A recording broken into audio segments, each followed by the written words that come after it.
오늘은 이제 사무엘하 24장 1절로 6절까지 하나님 말씀 전하겠습니다. 이제 사무엘하 마지막 장을 보게 되는데요. 이 마지막 장이 또 이제 공교롭게도 또 이렇게 하나님께 벌을 받는 장으로 마무리가 됩니다.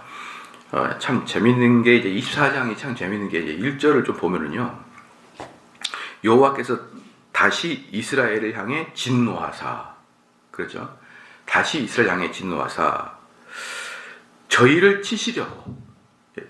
치시려고 다윗을 감독시키사 가서 이스라엘과 유다의 인구를 조사하라 하신지라.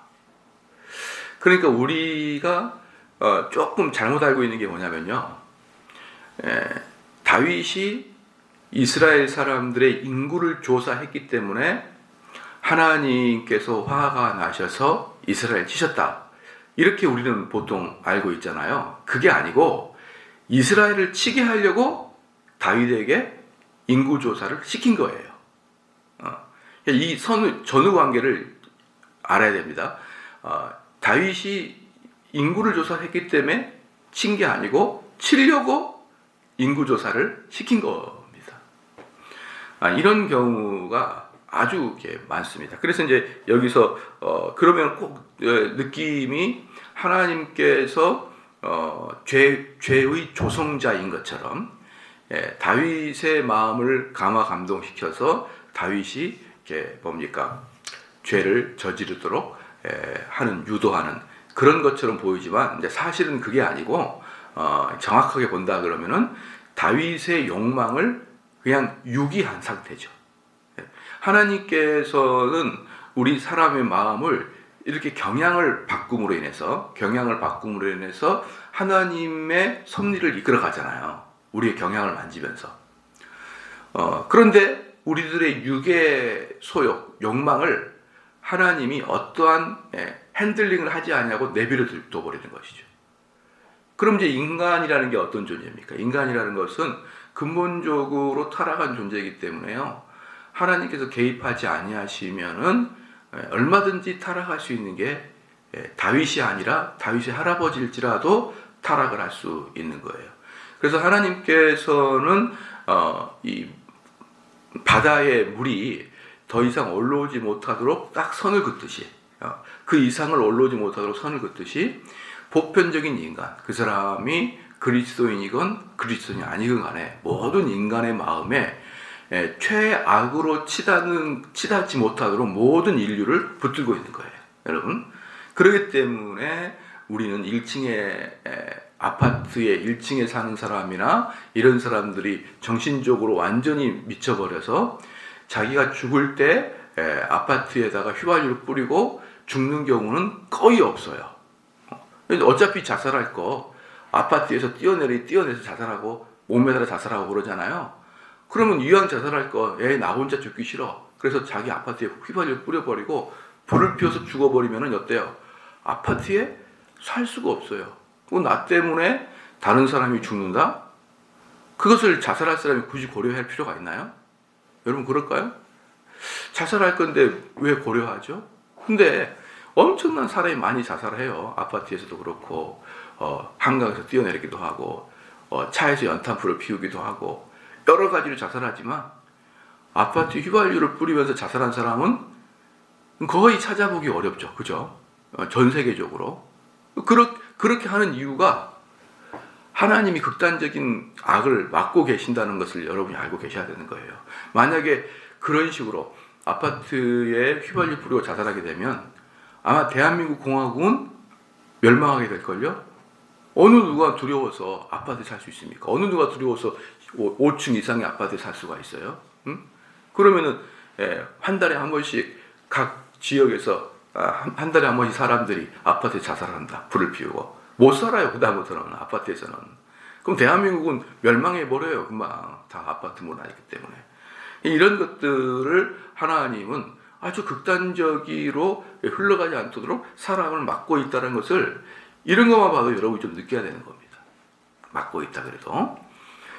그러면 하나님께서 그 막고 있는 것을 놔버리면 사람이 어떻게 타락할지는 아무도 몰라요. 그걸 럭비 공 것 같아서 어떻게 튈지를 아무도 모른단 말입니다. 그렇기 때문에 하나님께서 다윗의 마음을 딱 잡고 계셨다가 그 잡고 계신 것을 그냥 놔버리는, 유기 또는 방임을 하셨다. 또는 그 사람이 죄를 지도록 허용을 하신다. 이렇게 표현하는 것이 그래서요. 그래서 1절 말씀처럼 다윗의 마음을 죄를 짓게 이렇게 용기를 붙들어 준다. 그런 개념은 아니에요. 기록은 그렇게 되어 있지만 사실은 깊은 마음에서는 다윗을 그냥 방임을 한다라는 것이죠. 그러면 재밌는 게 뭐냐 그러면 왜 이스라엘 사람들을 혼내려고 했냐 이 말이에요. 왜 이스라엘 사람을 혼내려고 했느냐? 바로 이겁니다. 그래서 이 부분에 대해서 대부분의 성경 신학자들은 무엇을 알 수 있냐 그러면은 왜 이렇게 다시 이런 식의 24장 1절에 보면 여호와께서 다시, 이 다시라는 단어가 뭐냐 그러면은 그 전에 다시 이스라엘 향해서 진노했거든요. 다시 진노했다는 것은 뭐냐면 두 번째로 진노했다는 겁니다. 그럼 그 첫 번째 진노가 뭐냐라는 것은 이스라엘 사람들이 3년 가뭄을 들었던 그 사건이 바로 그 이후에 두 번째 재앙이에요. 그러면은 이스라엘 사람들이 무엇을 잘못했기 때문에 이렇게 하나님이 다시 이 사람들에게 재앙을 주고 있는가라고 볼 때 압살롬의 그 반란이나 그 다음에 세바의 반란 때 대부분의 이스라엘 사람들은 둘 중에 하나였습니다. 대부분의 이스라엘 사람은 둘 중에 하나였어요.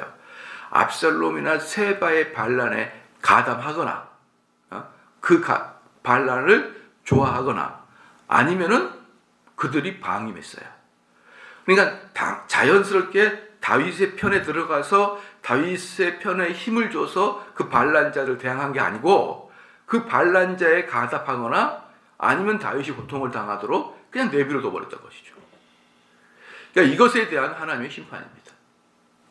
이것에 대한 하나님의 심판을, 그렇기 때문에 이제 우리가 흔히 느끼기에 어떤 느낌이 드냐 그러면은 다윗이 인구조사를 했기 때문에 하나님께서 다윗의 죄를 책망하여서 이스라엘 사람들을 고통을 줬다. 그러면 다윗은 죄를 졌고 이스라엘 사람들은 죄를 짓지 않았지만 다윗의 죄 때문에 애매하게 이스라엘 사람 전체가 고통을 받았다라고 생각하면 안 된다는 거예요. 그 이스라엘 사람의 고통을 주려고 다윗을 사용하신 거란 말입니다. 이것은 우리가 분명히 알아야 되는 거예요. 그래서 많은 경우에 지금 상당히 어려운 상태에 빠져 있는 우리 한국 상황이죠. 그래서 경제가 대단히 어려워진 것이죠. 역사상 지표가 지금처럼 경제가 어려운 경우도 없는 것도 그 이유가 있어요. 그러면 우리가 참 우리 국민이 애매하게 고난을 당한다. 그러면 여러분 절대로 안 됩니다. 우리가 고난을 당할 만한 짓들을 너무 많이 했던 거예요. 너무 많이 하니까 이런 고난을 우리에게 계속 주고 있는 것입니다. 여러분 혹시 기억나십니까? 어제 그제 개성공단에 남북한 연락사무소를 파괴했습니다. 그렇잖아요. 그거 하나 지려고 몇백억에 공사를 하는데 100 몇십억에다가 그 유지하는데 몇백억 가지고 거의 300~400억 이상을 그냥 최소한 그 돈을 한 방에 끝내버리고, 그게 이제 가격도 가격이지만 남북 공동 협의에 대한 상징적인 건물을 파괴한 거잖아요. 근데 여러분 혹시 기억하세요? 제가 처음부터 뭐라고 했냐 그러면요, 남한과 북한은 대화의 관계가 아니라고 제가 분명히 말씀드렸던 거 여러분 기억하십니까? 그래서 남한과 북한이 대화를 하려고 그러면, 대화를 해서 풀려고 그러면 차라리 여러분의 배우자하고 대화를 해서 풀어봐라. 여러분의 사랑하는 자녀랑 대화를 해서 그 사랑하는 자녀의 마음을 바꿔봐라. 제가 수차 그렇게 설교했었잖아요. 그죠? 대화가 되는 종족이 아니에요. 대화가 되는 종족이 아니고, 그리고 대화를 해서 푸는 그런 것은 국가관계에서 되는 게 아닙니다. 국가관계는 항상 이익의 흐름, 두 번째 힘의 흐름에서 결과가 되는 거예요. 제가 그 얘기를 수년 전부터 계속 했었잖아요. 그죠? 그런데 문제는 뭐냐면 지금 권력자들은 그 일을 경험해봐야 알아요. 저는 안경을 봐도 알아요. 그렇죠. 인간의 본성을 알기 때문에. 이게 아주 저는요, 여러분에게 보여주는 게 뭐냐면, 대표적인 결과라고 좀 봐요. 수많은 것을 해보고 결과를 도출해내면 안 됩니다, 여러분. 그러면 모든 인류는요, 모든 국민은 마루타밖에 안 되는 거예요. 옛날에 선전에 이런 선전이 있었거든요. 막 폭격이 막 휩싸이고, 전진한 다음에, 고지대에 올라가니까, 여기가 아닌가 봐요. 라고 하면서, 돌아갔던, 여러분 그 선전 기억나시죠? 그것처럼, 모든 걸 해본 다음에, 여기가 아닌가 봐요. 그러면요, 큰일 납니다.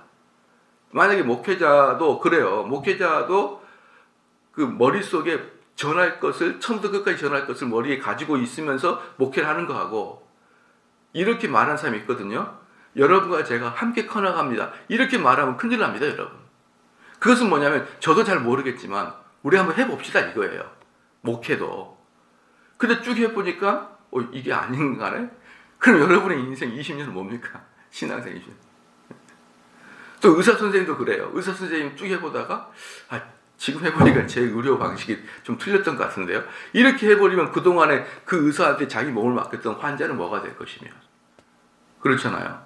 영혼을 맡겼던 성도들은 뭐가 될 것이며, 우리 전체 국민들이 그분들에게 맡겼던 이 국민들의 인생은 뭐가 되겠습니까?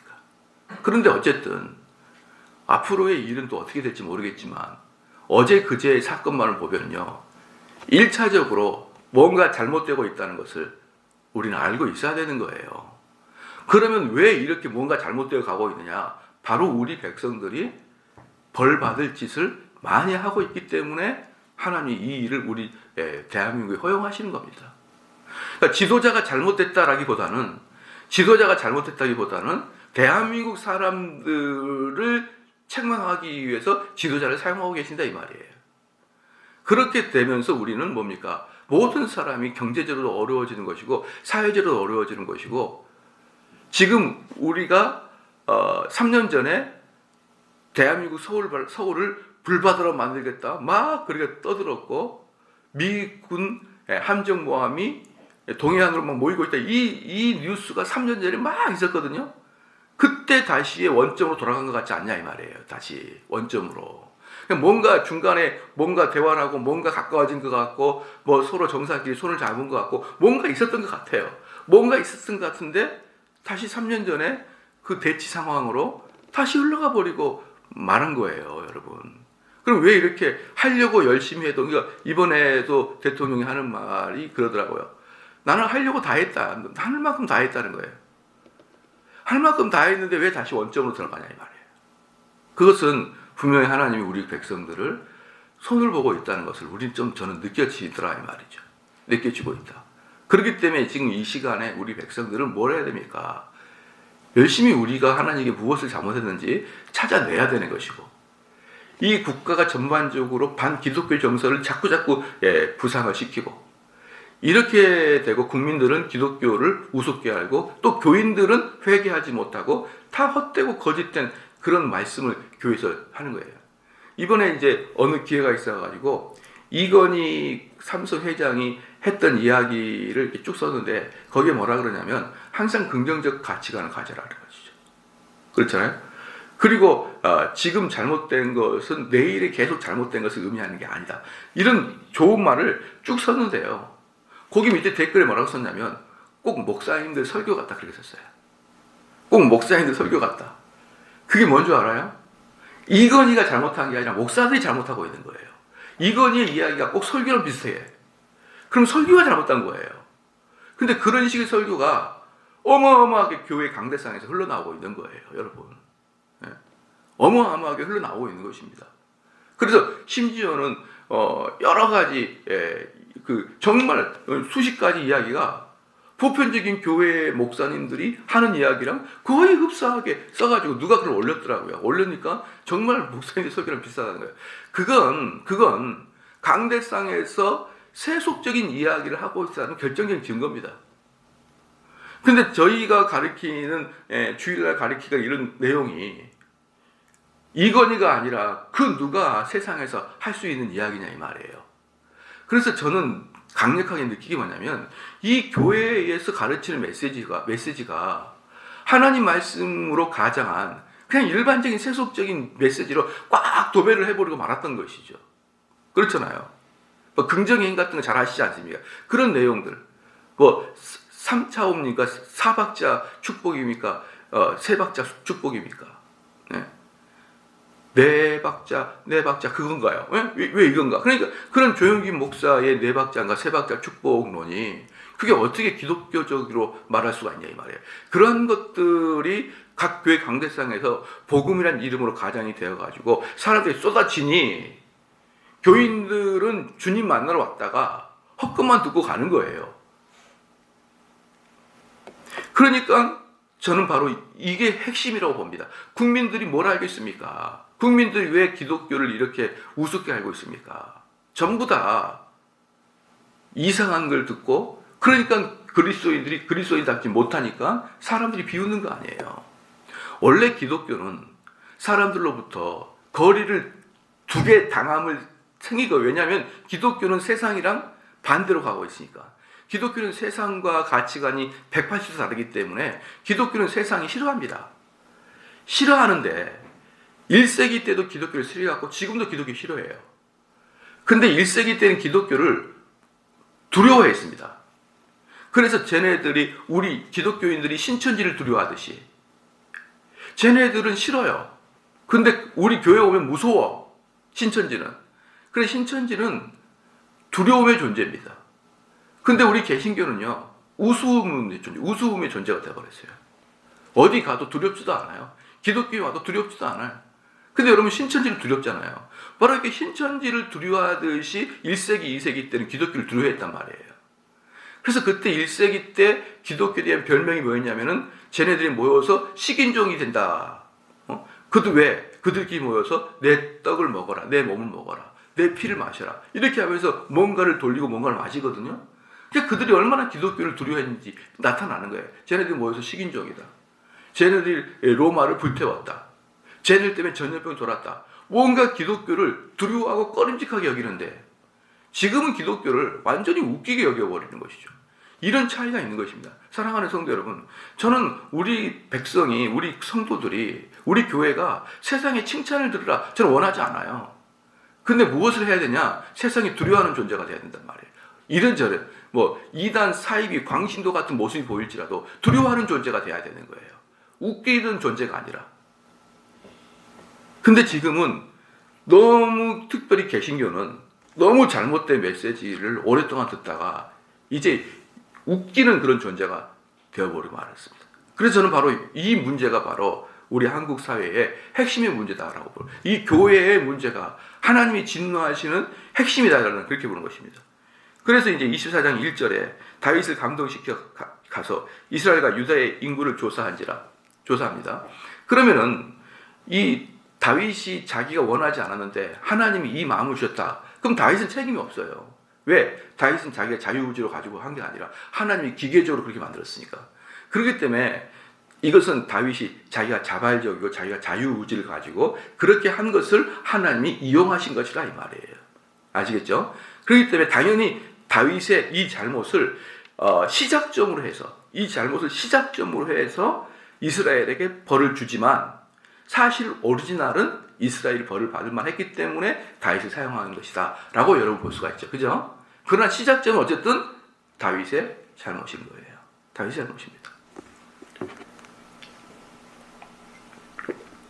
2절에 왕이 이에 그 곁에 있는 군대 장관 요압에게 이르되 너는 이스라엘 모든 지파 가운데로 다니며 단에서부터 브에세바까지 인구를 조사하여 그 도수를 내게 알게 하라. 여기서 왜 문제가 있냐면요. 인구조사하는 것 자체가 문제가 아닌 것이에요. 왜냐 그러면 인구조사는 이스라엘 사람들이 그동안 많이 했었거든요.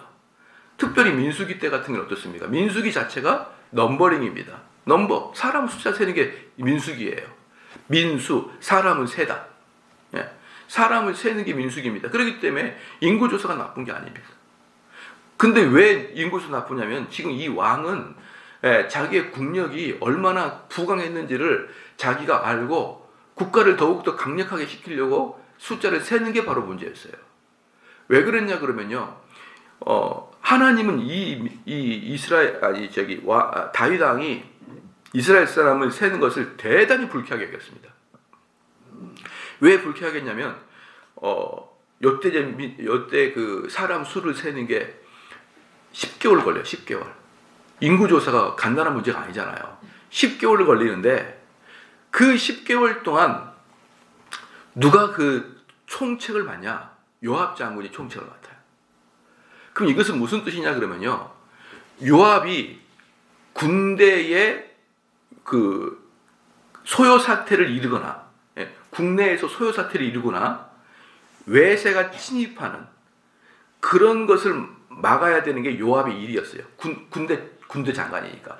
외부가 침입하거나 국내의 소요 사태를 제압하는 것이 요압의 일입니다.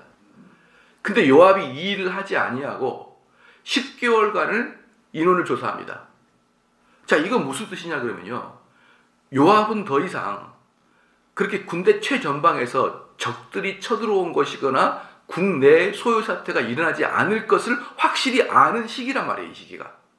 더 이상 요압은 최전방에서 안 해도 되는 시기입니다. 그럼 이때가 언제입니까? 모든 걸 다 점령하고 태평성대의 기간이었던 거예요.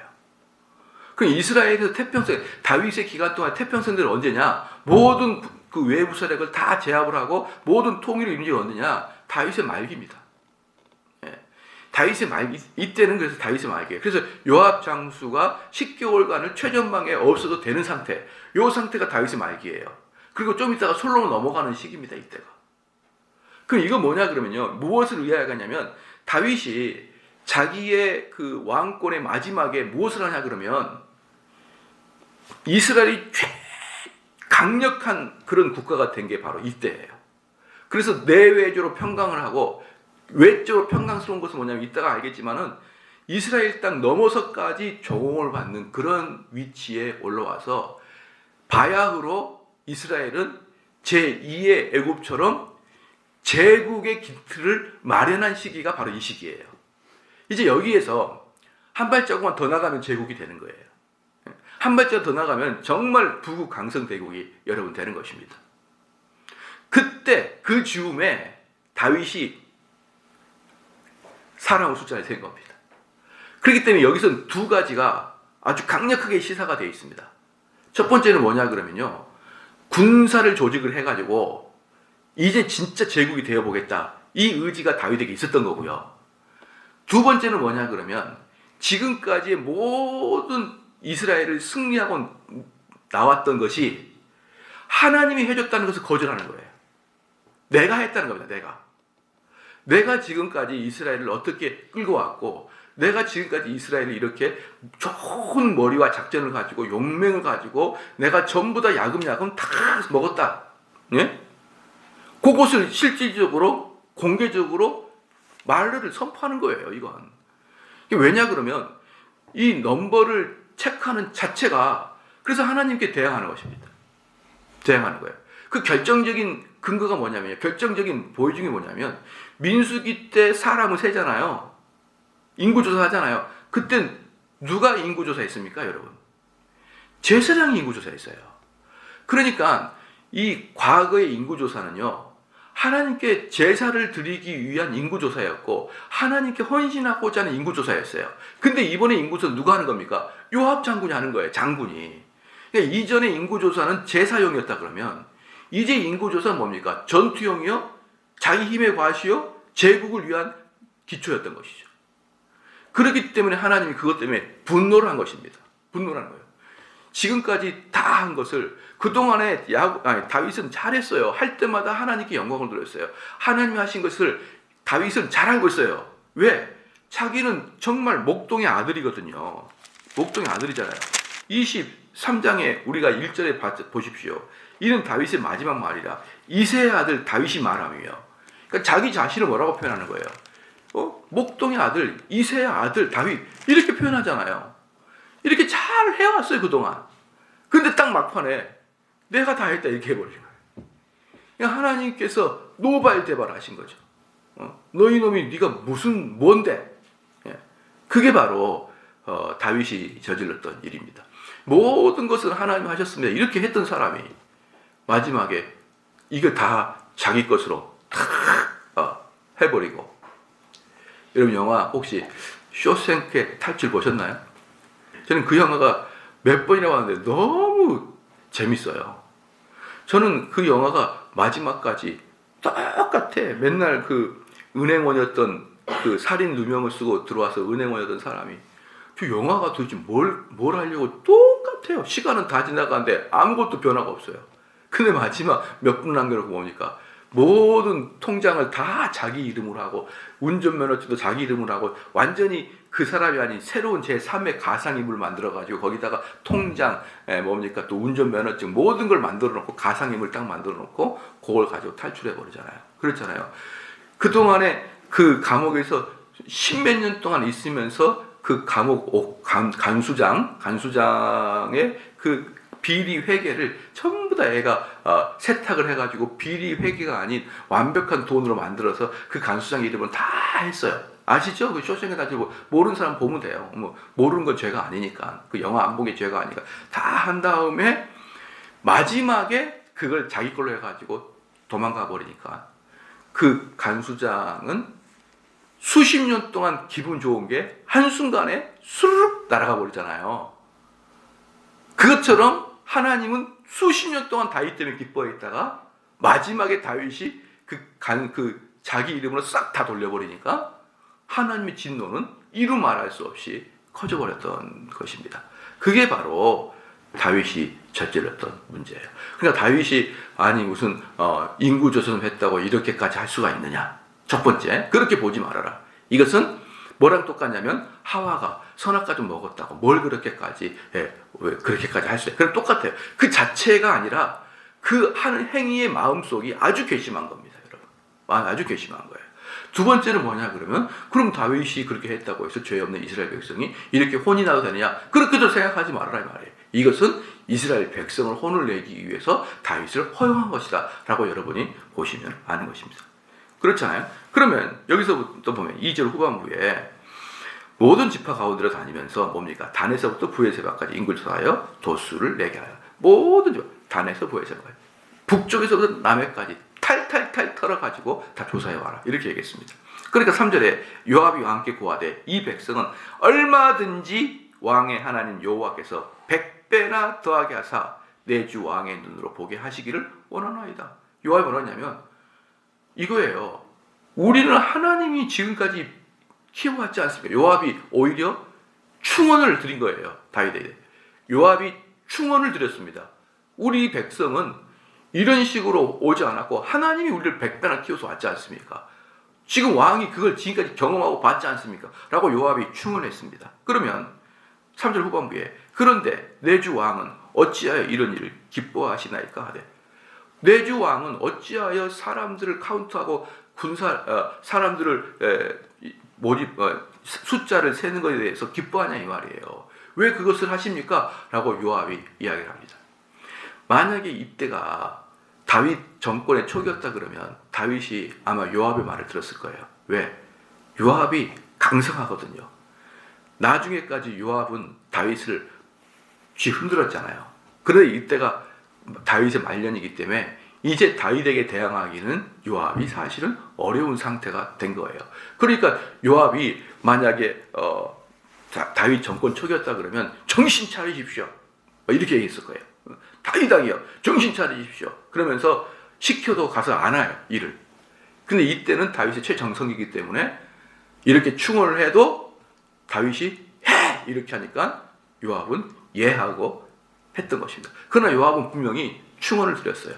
다윗 왕이요, 이것은 뭔가 잘못하고 있습니다. 충원을 드렸습니다. 보십시오. 4절 말씀에 왕의 명령이 요압과 군대 장관들을 재촉하지라. 그래도 해! 이렇게 된 겁니다.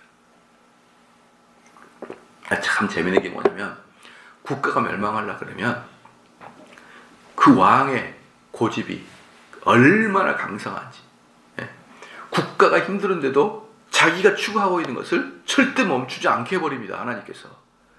그러니까 다윗은 분명히 요압이라는 장수 눈에도 이것은 아닙니다. 요압이라는 장수 눈에도 이것이 아닙니다라고 분명히 보이는데 그렇게 현명했던, 그리고 그렇게 요압과 비교할 수 없을 만큼 하나님을 따랐던 그 다윗의 눈이 헷가닥 뒤집어 버려졌습니다. 요압의 눈에도 보이는 게 다윗의 눈에는 안 보여요.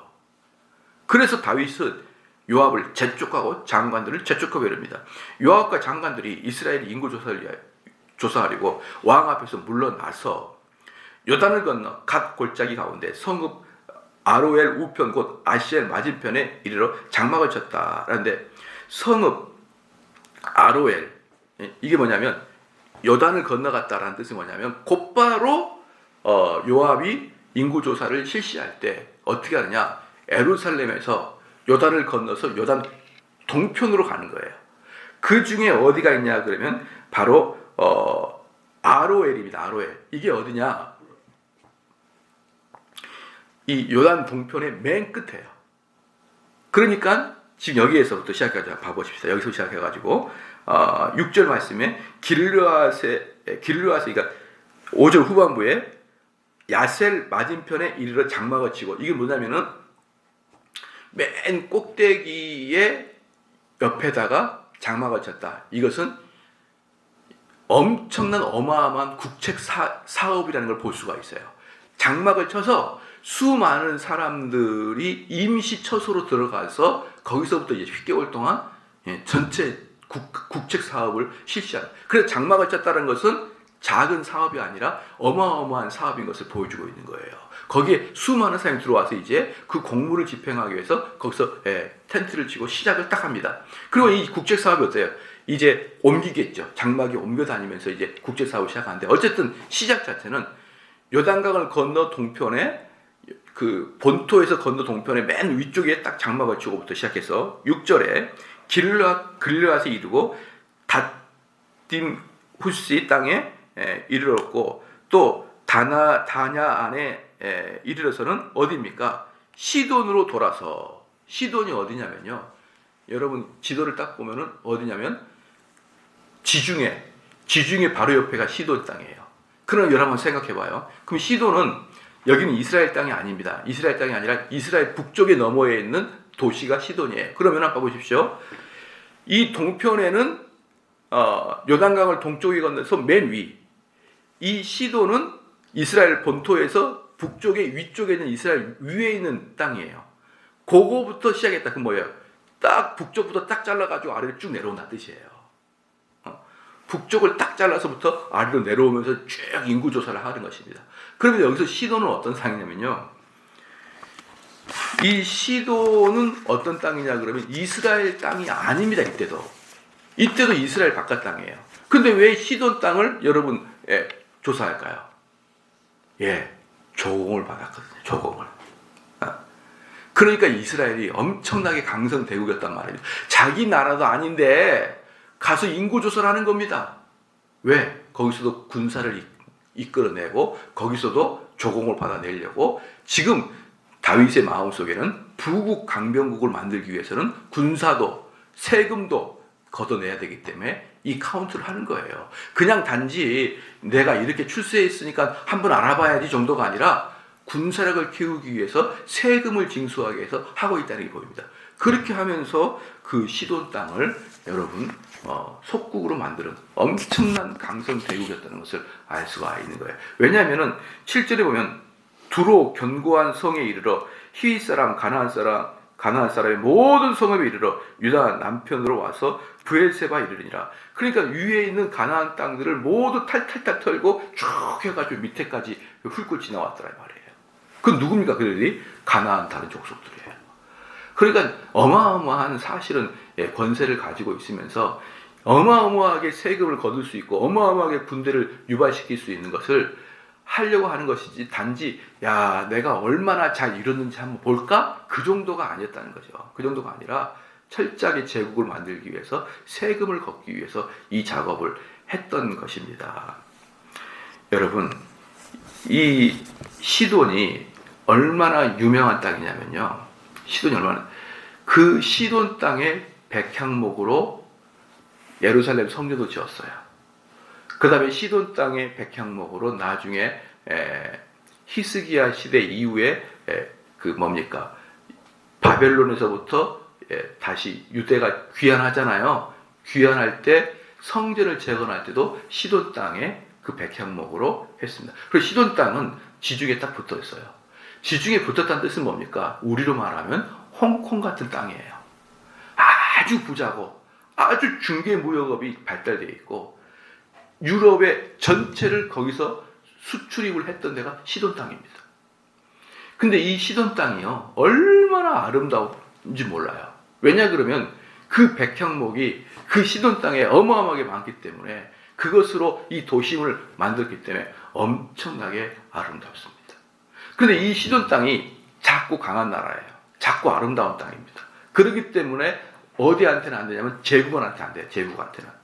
그렇잖아요. 아무리 홍콩이 아름다운 땅이라도 중국이라는 제국한테는 안 되는 거예요. 그거 절대로 안 됩니다. 스웨덴, 덴마크 얘네들이 아무리 아름다운 땅이라도 바로 옆에 있는 러시아가 있기 때문에 절대로 안 되는 거예요. 걔네들한테는. 그렇기 때문에 러시아가 어디에요?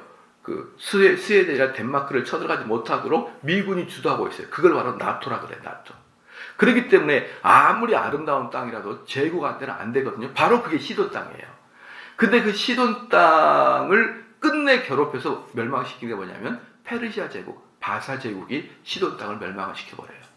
그때 시돈 땅이 끝까지 그래도 그 엄청난 제국을 끝까지 대항할 수가 있었던 게 시돈 땅이 얼마나 강력한 땅인지는 여러분이 알 수 있습니다. 그래도 나중에 도저히 안 되니까 그 아름다운 시돈 땅을 전부 다 불살라버렸습니다. 시돈 사람들이. 마지막 장렬하게.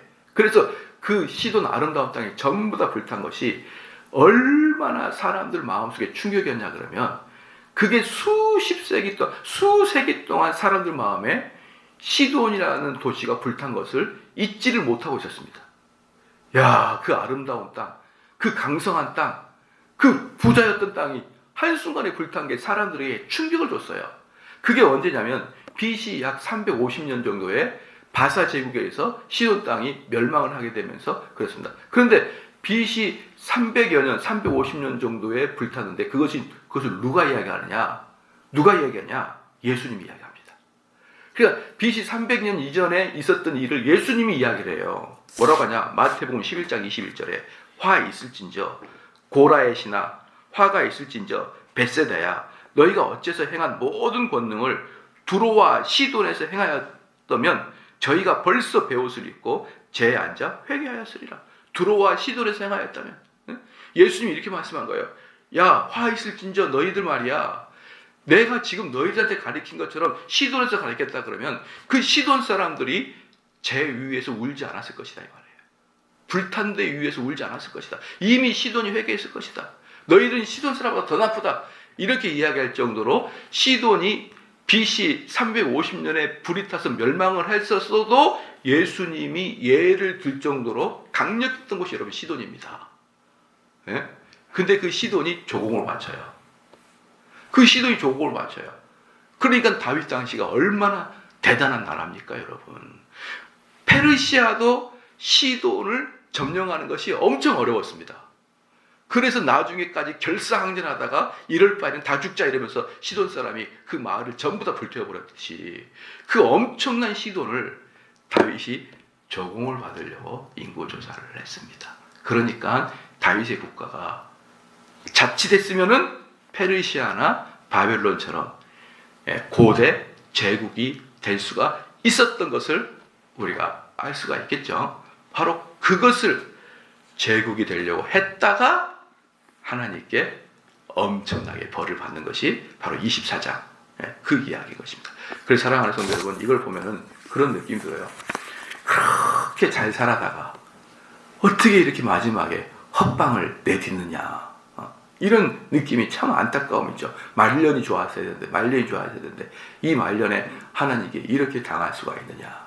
그리고 이스라엘 백성들이 그동안 그렇게 다윗의 편에 속하지 않았다가 마지막에 한방 엄청난 걸 또 두들겨 맞을 수밖에 없는 거예요. 그래서 우리 하나님은 결코 눈먼 분이 아니시다 그러잖아요. 제가 어제 설교했지만 심는 대로 거두는 거예요. 우리가 악을 심으면은 그 악에 대한 벌을 언젠가는 받게 되는 것이고요. 선을 심으면은 그 선에 대한 대가를 우리는 또 따먹을 수가 있다 이 말이죠. 그래서 항상 하나님 말씀의 기준이 무엇인지, 그 원리가 무엇인지를 알고 사는 사람은 언제나 복 받습니다. 언제나. 그게 막 대박일 돈을 많이 벌고 그런 개념이 아니에요. 돈 황금처럼 많아서 집안 형제들끼리 서로 박 터지게 싸우면 그게 행복합니까? 부모와 자식 간에 완전히 등 돌리는 게 행복합니까? 행복하지 않잖아요. 돈은 우리의 행복과 전혀 관계없는 건 아니에요. 돈이 없으면 불행한 거 맞아요. 그런데 어느 정도부터는 돈이 우리 행복과 관계없잖아요. 어느 정도부터는. 진짜 행복은 그 마음의 정서의 상태입니다. 그래서 하나님은 분명히 100% 여러분에게 보응을 해준 게 뭐냐면은 몰라서 그래요. 내 몸이 아프고 내 경제가 어려우니까 복 받은지 아닌 복을 안 받은 것 같다고 생각하지만 아니에요. 하나님은 여러분 마음을 평안하게 해줌으로 복을 주신단 말입니다. 내 마음이 평안하고 내 마음이 기쁘고 내 마음에 화평함이 있는 상태가 복이에요. 근데 여러분이 선을 심으면 모든 자에게는 이 복을 주실 거예요. 하나님은 살아계시니까. 그런데 악을 심은 사람들은 겉으로는 화려하지만 속은 문드러져 있는 거예요. 그 집안에 기쁨이 없는 거예요. 여러분 그렇게 하면서 여러분의 기쁨을 다 뺏어가 버립니다. 그렇기 때문에 어찌하든지 죄를 멀리 하시기를 주의 이름으로 축원합니다. 기도하겠습니다. 기도하겠습니다.